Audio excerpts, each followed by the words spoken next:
দেখেন আমার ভিডিওটা তো সঙ্গে ভালো মতো কথা শোনা রোদ্দুরে লেগেছে ও চোখের মধ্যে পড়ে আছে। এখন দেখা যাচ্ছে এই যে গাড়িটা, এই দেখেন এই যে গাড়িটা যে আপনার অ্যাক্সিডেন্ট হয়েছিল, অ্যাক্সিডেন্ট হওয়াতে এটার সাসপেনশনের কাজ হয়েছে, সব কিছু করা হয়েছে। এখন এটা আপনার টায়ার, নতুন দুটা টায়ার লাগছে। এই দেখেন এটা দেখা যাচ্ছে নতুন দুটা টায়ার লাগছে, দুটা টায়ার লাগছে। এটা নাইট্রোজেন দেওয়া হয়েছে। এখন নাইট্রোজেনের পরে আপনার অ্যালাইনমেন্ট হইব। হ্যাঁ, তো এই যে গাড়িটা আমরা দেখা যাচ্ছে এটার নাম হলো আপনার সেভুলেট বিট, অনেক পুরানো মডেল সেভুলেট বিট।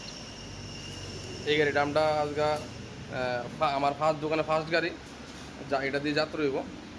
তো এটা আজকে দেখি কদ্দুর অ্যালাইনমেন্ট ঠিকভাবে করা যায়, এটা কদ্দুর প্রবলেম আছে, কদ্দুর আউট আছে, এটা আমরা আপনারা দেখামো। যদি আজকের ভিডিওটা এটা নিয়ে শুরু করছি কথা।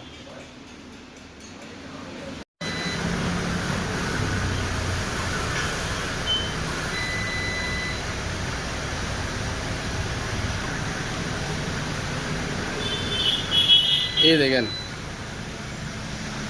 এই দেখেন এটি হলো আউটটা, যে গাড়িটা এই গাড়ির আউট হলো এটা, এই হলো আউটটা। এটা এখন আমরা ঠিক করুম, এটা আমরা যেহেতু মিলানো মিলামো।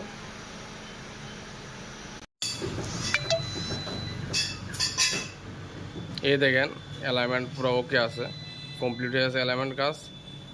এখন আমরা গাড়ি ডেলিভারি দিয়ে দেবো। জয়রাম।